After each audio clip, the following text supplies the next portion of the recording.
Good morning everyone, welcome to Economic Times daily analysis and explanation series. आज 27 दिसंबर and day है Monday. सबसे पहली बात, इकोनॉमिक टाइम्स का जो पेपर होता है हम डेली बेसिस पे अपने टेलीग्राम ग्रुप के ऊपर शेयर कर देते हैं। तो आपको अगर वो ज्वाइन करना है तो आप वो ज्वाइन कर सकते हैं, नीचे आपको उसका लिंक मिल जाएगा ना। अगर आप एक न्यू व्यूअर हैं तो हम क्या करते हैं, हम ये जो पूरा आर्टिकल है इसमें जो मेन पॉइंट्स है इसके मैं नोट्स बना के रखता हूँ और उस नोट से ही मैं आपको कवर करवाता हूँ। तो मैं पहले आपको दिखा देता हूँ। तो यहाँ पर वो जैसे नोट्स है, आप चाहें तो हेडलाइन वगैरह सब कुछ मैच कर सकते हैं और इसके अंदर सारे पॉइंट्स वो होते हैं जो आर्टिकल के अंदर लिखे होते हैं। तो ये भी आपको जो नोट्स हैं वो आपको टेलीग्राम ग्रुप के ऊपर मिल जाएंगे, तो आप उसके लिए भी ज्वाइन कर सकते हैं। नीचे आपको अगेन लिंक वही है सेम। तो ये हो गया यहाँ पर। अब स्टार्ट करते हैं। अच्छा, पहले मैंने इसके अंदर प्योर पॉलिटिक्स कभी इंक्लूड नहीं किया है, बट आज मैंने उसके 3 आर्टिकल्स इंक्लूड करे हुए हैं क्योंकि थोड़ा सा स्टार्ट करने के लिए एक नई चीज़। तो अगर वो आपको ठीक लगता है कि मैं ठीक से एक्सप्लेन कर पा रहा हूँ तो आप एक बार कमेंट में ज़रूर बताना। नाउ स्टार्ट करते हैं फर्स्ट न्यूज़ से। गवर्नमेंट में go for mixing vaccines for booster doses. Basically सबसे पहले बूस्टर डोज क्या होता है। तो इंडिया के अंदर वैक्सीनेशन जो ड्राइव है आप सभी को पता है किस तरीके से अनफोल्ड हुई थी। सबसे पहले पहली वैक्सीन जो थी वो हेल्थ केयर वर्कर्स के लिए हुई थी और 60+ जो एज्ड लोग हैं उनके लिए हुई थी। उसके बाद एक स्टेपुलेटेड पीरियड ऑफ टाइम के बाद आप सेकेंड वैक्सीन लगवा सकते हैं। फिर यही दोनों चीज़ें जो हैं नॉर्मल 18 to 40, फिर 40 to 60+, इस तरीके से सबके लिए ओपन हो गई थी। उसके बाद अब क्या हो रहा है, यहाँ पर एक तीसरी वैक्सीन आप लगवा सकते हैं, प्रोविज़न है। ये आपको वैक्सीन की तरह बेनिफिट नहीं करेगी, ये एक बूस्टर डोज की तरह वैक्सीनेटेड जो है आपको बेनिफिट करेगी। तो इसमें बेसिकली 2 रीज़न है इसके मेन। पहला रीज़न है इसका ओमिक्रॉन, सीधी सी बात है कि आपको ओमिक्रॉन से प्रिकॉशनरी मेजर्स यहाँ पर इसी तरीके से मिल सकते हैं, तो आप थर्ड डोज लगवा लीजिए उसके लिए। सेकेंड चीज़ है कि ग्रोइंग कंसर्न्स, मतलब जो और भी ज़्यादा जगहों पर कोविड फैलता ही जा रहा है और अगर कोई तीसरा डोज लगवा सकता है, उसके एरिया में अवेलेबल भी है, तो वो क्यों ना लगवाए, वो स्प्रेड नहीं कर पाएगा आगे। तो इस तरीके से होता है यहाँ पर। और तीसरे डोज में एक और बेनिफिट है कि अगर आप 2 वैक्सीन लगवा चुके हैं तो जो वैक्सीन आपको लगी है, फॉर एग्जांपल कोविशील्ड वैक्सीन आपको लगी है, तो आपको कोविशील्ड वैक्सीन ही नहीं लगेगी तीसरी, आपको कोई दूसरी ही वैक्सीन लगेगी। जैसे कोवैक्सीन है, कोवोवैक्स है, बहुत सारी और भी हैं। तो उनमें से ही आपको कोई एक वैक्सीन लगेगी। इससे होगा क्या, मैं थोड़ा डिटेल के अंदर नहीं जा रहा हूँ यहाँ पर, बट वैक्सीन के अंदर एक एंटीजेन नाम की चीज़ होती है जो हमारे बॉडी के अंदर जाती है। बेसिकली वही मेन काम करती है आपके इम्यूनिटी सिस्टम को इम्प्रूव करने के लिए। तो आपको एक दूसरे तरीके का एंटीजेन भी इसमें मिल जाएगा। तो इस तरीके से यहाँ पर अब यहाँ पर पीएम मोदी ने जो है अपनी स्पीच के अंदर ये चीज़ अनाउंस की एक तरीके से और बोला है, पहला point, to be administered by 10 January, मतलब 10 जनवरी से जो थर्ड वैक्सीन की ड्राइव है, ये बूस्टर डोज की ड्राइव है, ये स्टार्ट हो जाएगी। अच्छा, यहाँ पर आपको जो ऊपर मैक्सिंग वैक्सीन्स लिखा है वो क्या है, वो मैंने आपको वैसे समझा दिया है, बट सेकंड पॉइंट के अंदर भी लिखा है different from vaccine in first 2 doses. जैसा मैंने आपको अभी बोला कि आप जो पहले 2 डोजेज में लगवा चुके हैं उस वो वाली नहीं मिलेगी, तीसरी वैक्सीन जो होगी कोई, मतलब जो अदर कोई वैक्सीन होगी डिफरेंट, वो आपको लगने वाली है। तीसरा पॉइंट है यहाँ पर, for now boosters for health care workers and 60+। तो ये मैंने आपको अभी बोला था, जैसे पहले हमारी वैक्सीनेशन ड्राइव अनफोल्ड हुई थी वैसी उसी तरीके से यहाँ पर अब वापस से हो रहा है कि फॉर नाउ अभी के लिए बूस्टर जो डोजेज हैं वो हेल्थ केयर वर्कर्स, हॉस्पिटल में जो काम करते हैं, जो उससे रिलेटेड काम है उनके लिए, और 60+ जो लोग हैं, एजेड हैं लोग, उनके लिए लगेगी। तो यहाँ पर वही है। अब ये फर्स्ट आर्टिकल था तो मैं इसकी थोड़ी और बैकग्राउंड में इंफॉर्मेशन लाया हूँ। इसराइल के अंदर सबसे पहले जो है बूस्टर डोजेस का प्रोविज़न स्टार्ट हुआ था। वहाँ पर इसी साल जुलाई के अंदर पहली वैक्सीन लगवाई गई थी बूस्टर डोज के प्लेस पर। उसमें उन्होंने फाइज़र और वहाँ की एक रीजनल वैक्सीन को मिक्स करके एक वैक्सीन लगाई थी। अब यहाँ पर आगे चलते हैं। SEBI board to clear proposals on IPO reforms tomorrow. Basically SEBI की कल एक मीटिंग है, मीटिंग जो मैंने लिखा भी है फर्स्ट पॉइंट के अंदर, मीटिंग ऑन December 28। अब इस साल बताने की बात नहीं है कि कितने सारे आईपीओज आए हैं, और हो सके तो मैं आपको थोड़े दिनों बाद किसी वीडियो के अंदर या फिर अलग से एक वीडियो बना के बता भी दूंगा कि कितने आईपीओज आए हैं, कितना कितना एवरेज ग्रॉस प्रीमियम रिटर्न रहा, वो सब रहा, वो बता दूंगा मैं किसी वीडियो के अंदर ना। अभी के लिए बहुत सारे आईपीओज आए हैं, ये आप सभी को पता है। तो बहुत सारे आईपीओज के अंदर सब लोगों का वहाँ पर अटेंशन गया और लोगों ने ये सोचा कि मतलब जिस भी चीज़ के ऊपर आपका अटेंशन जाता है वहाँ पे आपको सीधी सी बात है कि कुछ वहाँ पर आपको गलतियाँ नज़र आती हैं या खामियाँ नज़र आती हैं। तो वो चीज़ हुआ यहाँ पर, और आईपीओ के अंदर कुछ रिफॉर्म्स की बात यहाँ पर करी गई है। बहुत सारे एक्सपर्ट्स ने कुछ सजेशंस को सजेस्ट किया है जो हम आगे देखने वाले हैं। तो पहला उसका सजेशन ये है, includes constraints on usage of funds raised in IPOs. सबसे पहला जो पॉइंट उठाया गया है उसके लिए आपको थोड़े बैकग्राउंड की रिक्वायरमेंट है। क्या होता है, अगर कंपनी अपना आईपीओ लेके आने वाली होती है तो उसको सेबी से तरह तरह के अप्रूवल्स चाहिए होते हैं। उसमें सबसे मेन अप्रूवल होता है डीआरएचपी का। डीआरएचपी क्या होता है, ड्राफ्ट रेड हेरिंग प्रोस्पेक्टस। तो ये ड्राफ्ट रेड हेरिंग प्रोस्पेक्टस के अंदर कंपनी का सब कुछ लिखा होता है, उसकी हिस्ट्री क्या है, फाइनेंशियल्स क्या है, लीगल एस्पेक्ट क्या है, वो आईपीओ के पैसे से क्या करने वाली है, या फिर वो अगर उसके जो पिछले 2 ईयर्स के फाइनेंशियल रिपोर्ट्स से वो क्या कहते हैं, रेशोज़ क्या है, अकाउंटिंग रेशोज, और उसके जो प्रमोटर हैं वो स्टेटमेंट क्या दे रहे हैं अपनी, तो वो सब चीज़ें लिखी रहती हैं इसके अंदर। अब यहाँ पर एक जो मेन पॉइंट मैंने बताया इसके अंदर वो ये था कि आईपीओ के अब फंड्स से क्या करने वाले हैं। उसके अंदर क्या होता है, जनरली कंपनी एक क्लॉज डाल देती है, journal corporate purpose. General corporate purpose के अंदर वो कुछ भी स्पेसिफाई नहीं करती हैं कि वो क्या करेंगी, किसी कंपनी को खरीदेंगी, अपने बिजनेस के अंदर इन्वेस्टमेंट करेंगी, ऐसा कुछ नहीं लिखा होता है। और कई बार बहुत स्पेसिफिक चीज़ें भी लिखी होती हैं, जितना स्पेसिफिक होता है बेसिकली उतना अच्छा होता है। जैसे अगर मैं आपको एक एग्जांपल दूं तो नायका के आईपीओ के अंदर लिखा था कि वो ऑफलाइन स्टोर्स के अंदर ज़्यादा से ज़्यादा इन्वेस्टमेंट करने वाले हैं। जैसे उन्होंने अपना एक स्टोर अभी खोल रखा है, उसको वो 100+ स्टोर पर लेके जाने वाले हैं फ्यूचर के अंदर अपने आईपीओ के बाद, जो कि अभी वो होपफुली वर्क कर रहे होंगे उसके ऊपर। खैर, अब यहाँ पर जो मैंने आपको पर्पस बताया जैसे जनरल कॉर्पोरेट पर्पस, इसके अंदर कुछ दिक्कतें होती हैं जो हम आगे देखेंगे।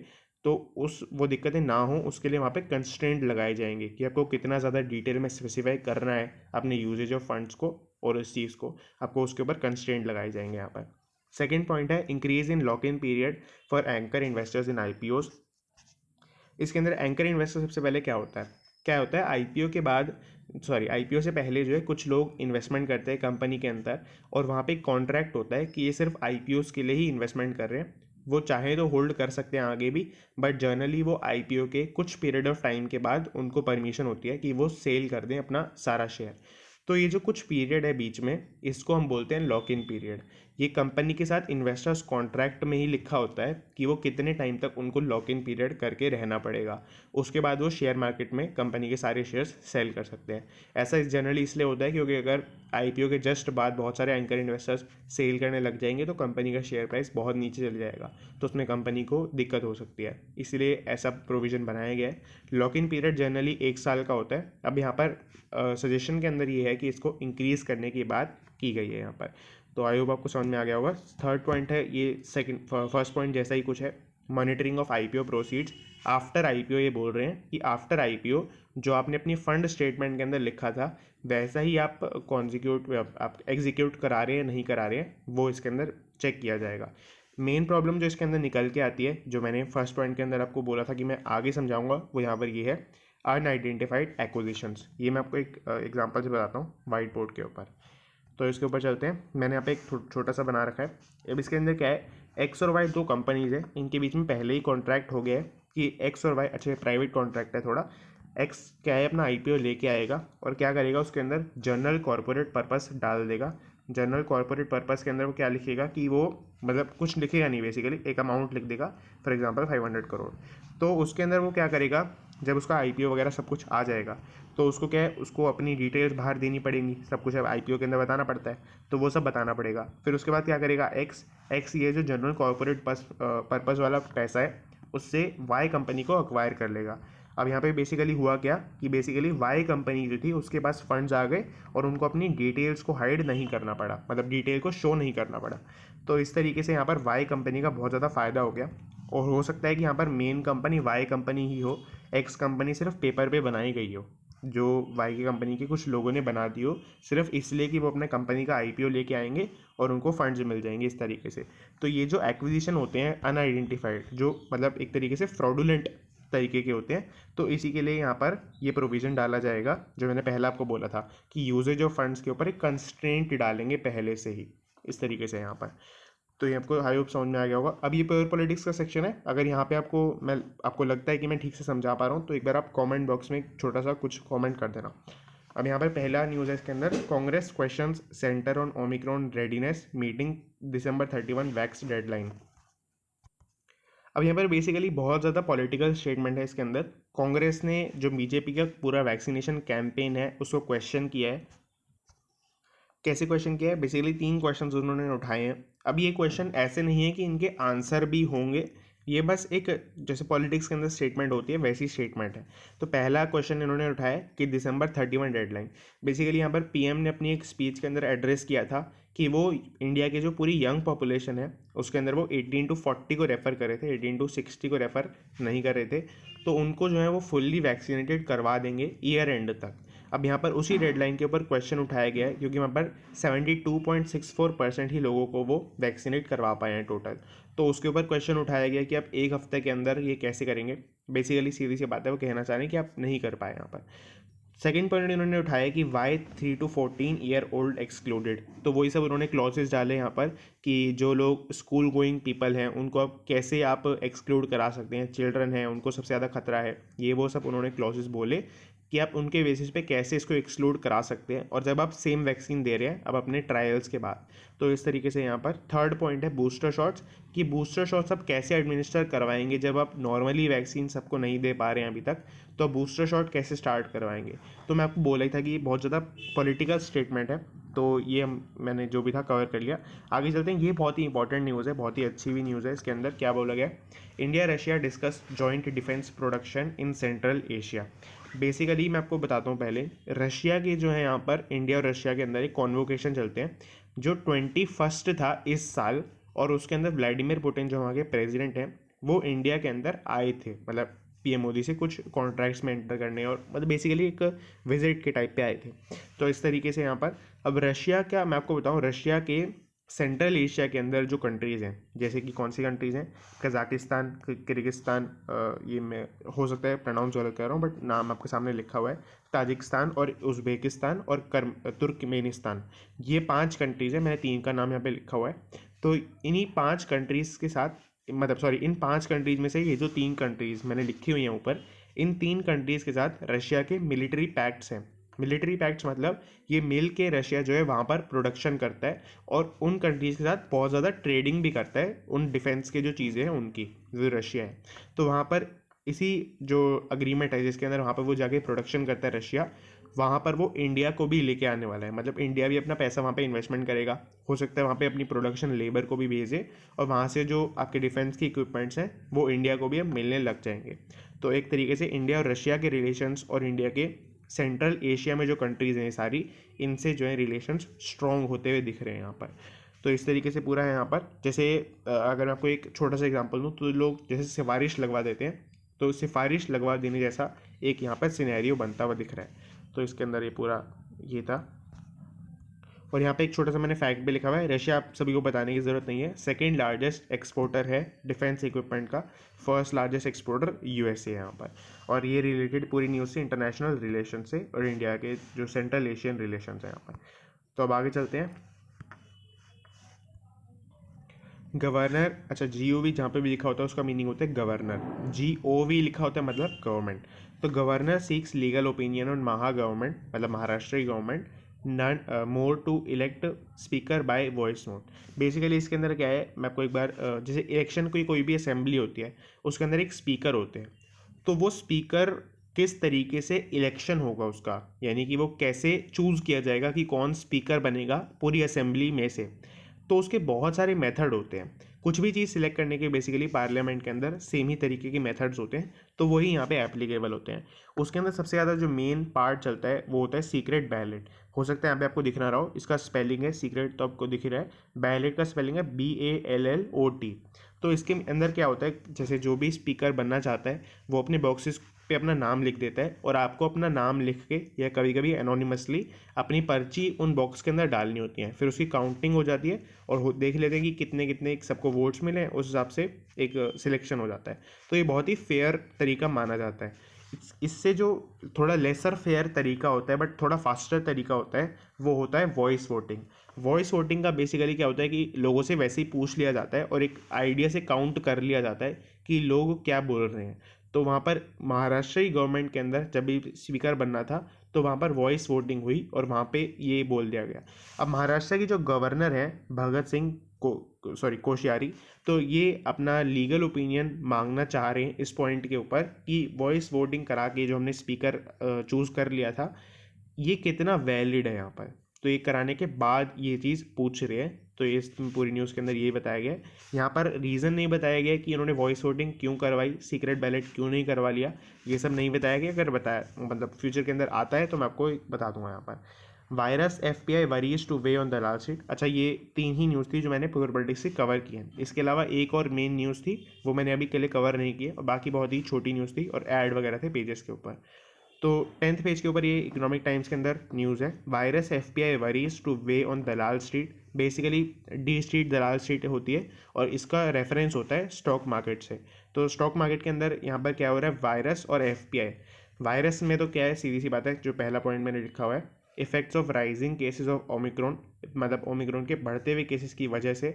और जो एफपीआई लिखा है, एफपीआई क्या है कि फॉरेन पोर्टफोलियो इन्वेस्टर्स, फॉरेन में जो ऐसे छोटे छोटे इन्वेस्टर्स हैं वो भी अपनी सिक्योरिटीज़ को विड्रॉ कर रहे हैं, इंडिया से अपना पैसा निकाल रहे हैं स्टॉक मार्केट से, और इंडिया के ही बॉन्ड्स में डाल रहे हैं या फिर अपने यूएस के बॉन्ड्स में डाल रहे हैं। मतलब मैं यूएस का एग्जांपल जनरली लेता हूँ, but European market, Australian market, वहाँ से भी काफ़ी फंड्स इंडिया के अंदर आते हैं, वो भी अपना विड्रॉ कर रहे हैं ज़्यादा से ज़्यादा जो स्टॉक मार्केट के अंदर उन्होंने डाला है।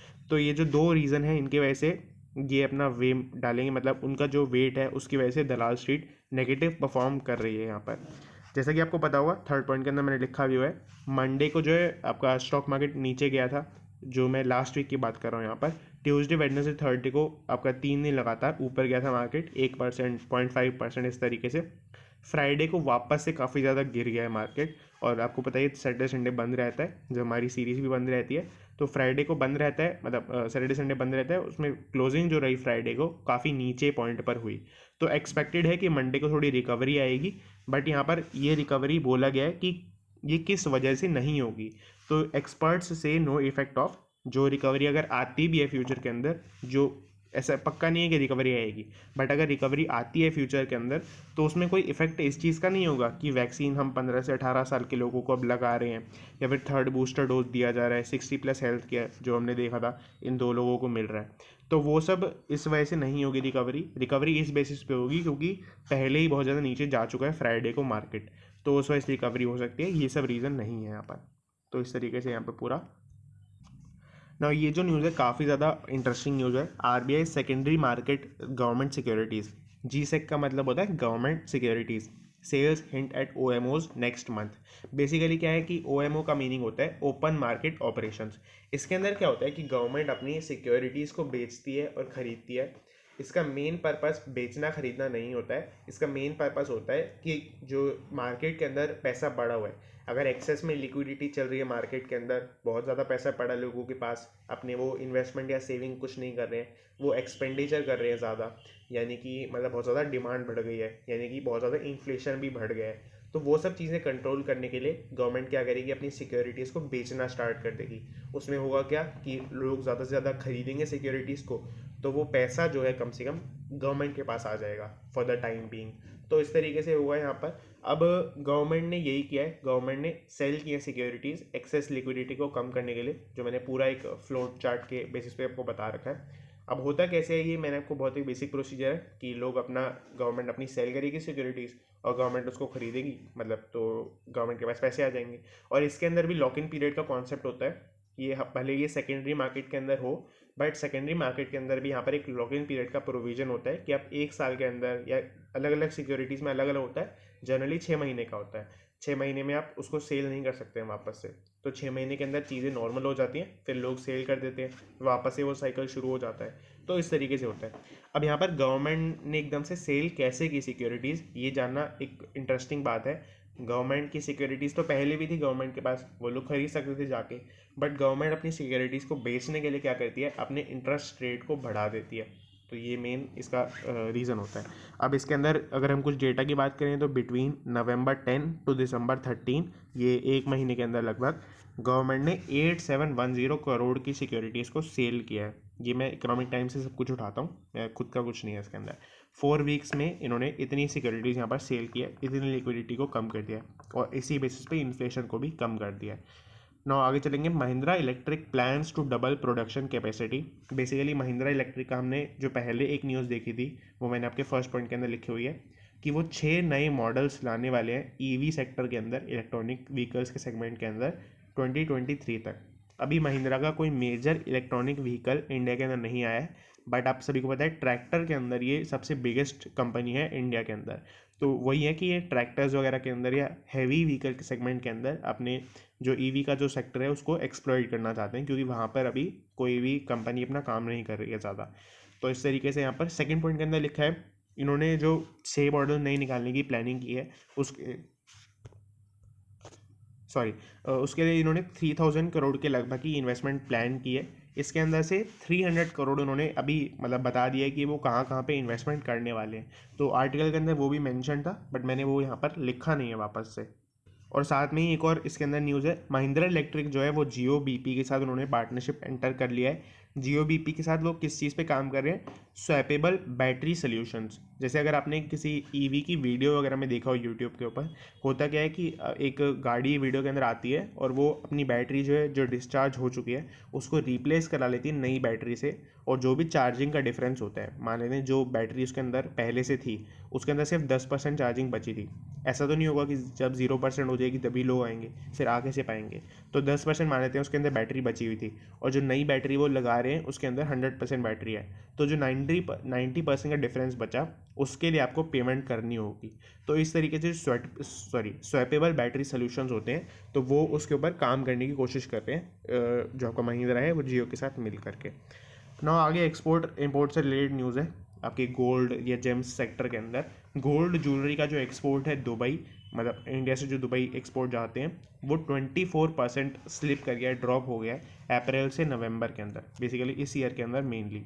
तो इससे के अंदर अब एक्सपोर्ट होता कैसे है। अगर एक्सपोर्ट नॉर्मली तो वैसे होता है कि कंट्री से वहाँ पे जो इक्विपमेंट है या जो भी चीज़ें हैं वो वहाँ पे जाती हैं, बट गोल्ड जेम ज्वेलरी इन सब चीज़ों का मेन एक्सपोर्ट होता है रॉ फॉर्म में। मतलब रॉ फॉर्म का मीनिंग ये होता है कि लोग वहाँ से यहाँ पर आते हैं, टूरिस्ट आते हैं टूरिस्ट बेसिस पे, या फिर जो भी रेजिडेंट वगैरह जो भी है वो लोग यहाँ पर आते हैं और यहाँ से वो चीज़ें खरीदते हैं। अब अगर आप जैसे फॉर एग्जांपल यूएस जाते हैं, अगर आपके पास रेजिडेंट वीज़ा या ग्रीन पास ऐसी कुछ चीज़ें हैं तो एक एक्सेप्शन है, बट जनरल केसेस में अगर आपके पास टूरिस्ट वीज़ा है या ऐसा कुछ है तो आप वहाँ पर जाके जो भी परचेज़ करते हैं शॉपिंग करते हैं वो सब कुछ वहाँ के एक्सपोर्ट में काउंट होता है और यहाँ के इंपोर्ट में काउंट होता है, क्योंकि दरअसल आप यहाँ के रेजिडेंट हैं चाहे आप रहे वहाँ पर रहें अभी के लिए।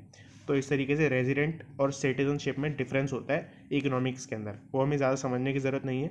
उसका जो मेन मीनिंग होता है वो मैंने आपको यहाँ पर बता दिया है। अब इसी तरीके से जो एक्सपोर्ट होता है इंडिया से गोल्ड का दुबई के अंदर, अब आप समझ रहे होंगे कैसे होता होगा कि दुबई से लोग यहाँ पर आते हैं, टूरिस्ट के बेसिस पे यहाँ पर आते हैं, वो लोग यहाँ से गोल्ड खरीदते हैं, तो वो 24% ड्रॉप हो गया है। अब यहाँ पर कंपेयर इसको किया गया है प्री कोविड पीरियड से। ये मैंने स्टार इसलिए लगाया है कि मैं आपको ये बताना चाह रहा हूँ कि जो भी आप अभी स्टडी करेंगे या जो भी आप न्यूज़पेपर्स वगैरह के अंदर पढ़ें अभी 2 साल मतलब थोड़े फॉर द टाइम बीइंग, तो आप उसमें ये चीज़ ज़रूर देखें कि कहाँ से कंपैरिजन हो रहा है। अगर हम पिछले साल से देखें तो पिछले साल से तो बहुत ज़्यादा ऊपर चले गए हैं, क्योंकि पिछले साल से तो दुबई के साथ फ्लाइट से बिल्कुल ज़ीरो हो गई थी। तो उस टाइम पे तो बहुत ज़्यादा कम हो गया था गोल्ड का एक्सपोर्ट, तो वहाँ से तो बहुत ज़्यादा ऊपर चला गया है। बट इन्होंने प्री कोविड पीरियड से कंपेयर किया है, जो नॉर्मल लेवल्स थे वहाँ से 24% फेल कर गया है। और यहाँ पर इसका मेन रीज़न बताया गया सेकंड पॉइंट के अंदर, due to less tourist visiting India. ये मेन बात है कि अब कोविड वगैरह था अप्रैल के टाइम पे तो बहुत ही ज़्यादा बढ़ गया था जब सेकंड वेव चल रही थी, तो उसी वजह से आपका सेकंड टूरिस्ट कम आए इंडिया के अंदर, ये मेन रीज़न है इसका ना। ओवरऑल जेम्स और ज्वेलरी का आप एक्सपोर्ट देखेंगे तो वो तो एक्चुअली में बढ़ा है, वो 9.21% से बढ़ा है, जो कि मेरे पॉइंट ऑफ व्यू से बहुत ही अच्छी बात है, क्योंकि सेकंड पॉइंट इसके लिए भी वैलिड होना चाहिए था, उसके बावजूद भी ये बढ़ा है, तो यहाँ पर बहुत ही अच्छी बात है। और अगर हम गोल्ड की जो ज्वेलरी की एक्सपोर्ट है वो बात करें तो प्री कोविड पीरियड में 60,000 करोड़ के आसपास थी, जो मैंने सॉरी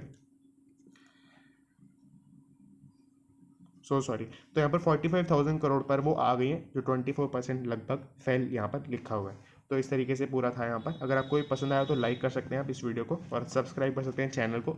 बाकी मिलते हैं नेक्स्ट वीडियो में 28 को, और that's it and thanks for watching.